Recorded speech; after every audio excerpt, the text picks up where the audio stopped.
성경에 기록한 목적에 관해서 여러분에게 말씀드리겠습니다. 성경 한 권을 전체적으로 우리가 압축을 해보면 요한복음 아마 20장 31절을 우리가 이해할 수가 있을 것입니다. 바로 사복음서의 마태, 마가, 누가보다는 사도 요한은 이제는 모든 것을 다 깨닫고 난 다음에 이거였구나 하는 것을 확실하게 기록한 자가 바로 사도 요한인 것입니다. 그래서 오직 이것을 기록하면 너희로 예수께서 하나님의 아들 그리스도이심을 믿게 하며 또 너희로 믿어서 그 이름을 힘입어 생명을 얻게 하려 함이라. 이 비밀을 우리에게 남겨놓고 있습니다. 여기서 사도 요한은 오직 이거 한 권을 기록한 목적은 예수 믿으라가 아니라 예수가 어떻게 하여서 하나님의 아들 그리스도가 되느냐, 요 내용을 성경이 그 내용물을 갖고 있다는 겁니다. 그래서 예수님이 갈라디아서 4장 4절에 보니까 율법 아래 오게 되고, 그 율법 아래 온 이유는 바로 혈과 육이 사망의 세력을 잡고 있는 악한 마귀가 여러분과 우리를 죽이고 도둑질하고 있기 때문에 그 몸을 해결하기 위해서 율법 아래 왔고, 우리 예수님께서는 로마서 8장 3절에 가서는 그 몸에다가 죄를 정하여서 이제 이 예수님으로 있으면 되지 않고 바로 예수님이 요한복음 12장을 통하여서 24절에서 우리 가운데 말한 것처럼 이제는 진실로 진실로 내가 너희에게 이르노니 하늘의 이 밀, 바로 예수님이 땅에서 떨어져 죽으면 바로 이 땅은 왜 해결해야 되느냐 하면 바로 여러분과 우리 안에 있는 옛사람 때문에, 죄의 몸 때문에. 이 죄의 몸은 곧 흙을 뱀이 먹고 있기 때문에 육체의 정욕이 나오고, 뱀이 먹고 있으니까 안목의 정욕이 생기고, 뱀이 먹고 있으니까 이사랑 자랑이 생겨가지고 마귀에게 쏘가가는 이 땅을 하늘의 밀이 된 예수로서 십자가에 못 박아 죽으면 열매를 맺게 되는데, 여기서 죽으면 많은 열매를 맺는 것이, 이 열매가 고전 15장 20절에 가보니까 이제 예수로서는 십자가에서 죽으시고 이제 그리스도께서 죽은 자 가운데서 다시 살아나는 잠자는 자들의 첫 열매가 이제 바로 하늘의 밀은 예수님이 십자가에 죽었고 다시 부활해서 우리 가운데 나타난 것은 바로 예수가 아니라 요 그리스도라는 사실을 우리에게 알려주고 있는 겁니다.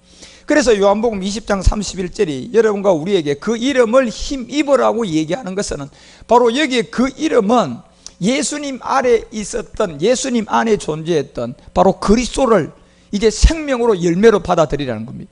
그것이 바로 성경에 기록한 목적으로서 그 이름을 힘입어야 된다는, 이 이름의 생명이 골로새서 3장 4절은 여러분과 우리의 생명은, 그래서 성경이 우리의 생명 예수께서가 아니고 우리의 생명 그리스도께서, 이것이 여러분께 나타날 그때 너희도 그와 함께 영광중에 나타날 거라는. 그래서 여기서 요한복음 20장 31절에 얘기하는 그 이름은 여러분이 이제 예수를 믿고 있는 사람들에게 해당되는 거예요. 이제 여러분이 그 이름을 영접해야 돼요. 예수를 믿었으니까, 율법 아래 들어왔으니까 이제 여러분이 그 이름을 영접해야 되는데, 이것이 요한복음 1장 12절에 가서도 사도 요한은 그 이름을 영접하는 자는 하나님의 자녀가 된다. 자, 여기에 영접이라는 것은 여러분이 이제는 이 영접을 생명으로 그걸 취해야만 영접이 되는 거예요. 여러분이 대신 죽음도 아니고 종교생활도 아니고 이게 맞구나 해서 여러분이 받아들여서 깨달음의 세계를 말하는 게 아니에요. 학식의 세계를 말하는 게 아니에요. 여기서 영접이라는 것은 여러분과 우리가 어떤 행동을 해서 내가 생명으로 받아들이는 것을 영접이라고 하는 거예요. 배가 고픈 사람이 내가 대신 먹어서 배가 부르지 않고 먹어야 배를 부르는구나, 이걸 들어서 이제 깨달았으면 내가 그 다음에 어떤 행동을 하는 게 영접이다 말이에요.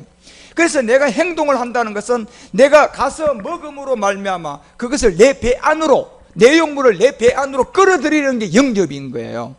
그래서 여기서 그 이름을 영접하라는 것은 이제 예수가 그리스도로구나, 이걸 깨달아서 믿어서 영접된 것이 아니고 이제 여러분이 어떠한 믿음의 행동을 해야 된단 말이에요. 그래서 야고보서도 2장 14절을 통하여서 여러분과 우리 가운데 말할 때 보면 바로 그 이름을 영접하는 것은 믿음이 행함이 되는 것을 말한단 말이에요. 내가 행동으로 생명을 영접해서 내 안으로 끌어들이는 거다 말이에요. 그래서 만일 누구든지 믿음이 있노라 하고 그 행함이 없으면 무슨 유익이 있겠느냐. 그 여러분이 밥을 먹으면 배를 불러요. 배가 불러와요. 이걸 알았으면, 깨달았으면 그 다음에 이걸 실상으로 내가 생명으로 영접을 해야 되는 것은 내가 가서 행동으로 무엇을 통하여 끌어들여서 음식을 먹어야 하는 것처럼, 여기에 바로 여러분과 우리가 그 이름을 영접하라는 것은 이제 그 생명을 내가 내 안으로 끌어들이는 걸 말한단 말이에요. 그런데 예수님으로서는 몸이 있으니까 여러분과 우리에게 못 오니까 그 예수님 안에 있는 그리스도의 영이 우리 가운데 와야 하는 그 믿음이 행함이 돼야만이 그 믿음이 여러분과 우리를 구원한다는 겁니다. 그래서 19절에 가니까 귀신들은 이 몸이 없으니까 믿음을 행함할 수가 없어요. 내가 하나님을 한 분인 줄 잘 믿는구나. 귀신들도 믿고 떤다는 얘기는 귀신들도 그리스도를 알아요. 그렇지만 귀신은 자기가 십자가에서 실상에 영접할 수 있는 믿음을 행함할 수 있는 어떤 행동을 할 수 있는 몸이 없기 때문에 귀신은 그 믿음이 행함이 되지 않는 거예요. 그러니까 모든 사람을 속여가지고 예수 내 대신 죽은 것을 믿기만 하면 너 죄를 지어서도 구원을 받는다는 그런 교리를 만들어 놓고 고린도서 11장 4절에 얘기하는 것처럼 모든 사람을 성경에 있는 예수를 믿지 않고 다른 예수를 전파해 버렸고 믿음이 행함이 안 되게 만들어서 다른 영을 받게 했고 믿음이 영접을 하는 생명을 내가 행동으로 옮겨서 함께 그리스도의 영을 받아들여야 되는 이 믿음을 가르치지 않고 그냥 종교 생활로 다른 복음을 전한 겁니다. 그래서 갈라디아서 1장 7절이 사도 바울은 복음은 그리스도의 복음밖에 없다. 이 그리스도의 복음을 병케하는 자들은 8절과 9절을 통하여서 저주를 받을 거라는 것을 우리에게 말하고 있는 겁니다. 혹 하늘로부터 온 천사라도 우리가 너희에게 전한 이 복음은 다른 복음은 없잖아요. 그리스도의 복음밖에 없는데 그 그리스도의 복음을 전하지 않는 모든 사람들은 다 저주를 받게 된다는 것을 여러분과 우리에게 말하고 있는 겁니다. 그래서 오늘 요한복음 20장 31절이 사도 요한이 우리에게 얘기하고자 하는 것은 이 성경 한 권에 기록한 목적은 바로 율법 아래 온 예수님이 하나님의 아들 그리스도가 되는 이 복음의 내용을 이제는 너희들이 알고 깨달아졌으면 이제 그 이름을 힘을 입는다는 것은 내가 영접을 하는 거기 때문에 내가 이걸 깨달은 것을 놓고 이제는 실상으로 생명을 내 안으로 받아들여야만이 생명이 된다는 겁니다.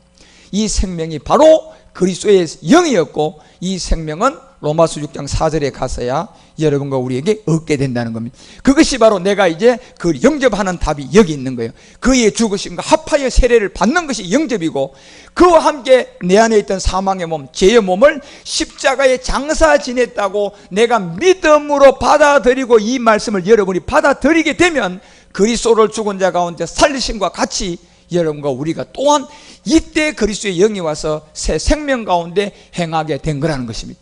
이 믿음을 행함을 했으면 여러분들이 이제는 그 이름을 영접한 자들이고 아직도 이것이 행함이 되지 않은 사람은 그 이름을 영접하는 것이 아닌 것입니다. 그래서 성경이 그 이름을 영접하는 자가 하나님의 자녀가 된다는 것은 믿음의 행함을 말하는 것이고 그 이름을 힘입어 생명을 얻게 하는 것도 여러분이 바로 믿음이 행함이 되어야만이 그 생명이 여러분 안으로 왔다는 겁니다. 그러면 성경이 말하는 믿음의 행함이 무엇인지를 여러분이 앞으로 잘 깨달아서 이 행함이 있는 믿음이 되어서 그 생명을 여러분 안에서 누리게 되시기를 주 예수 그리스도 이름으로 축원합니다. 기도하겠습니다.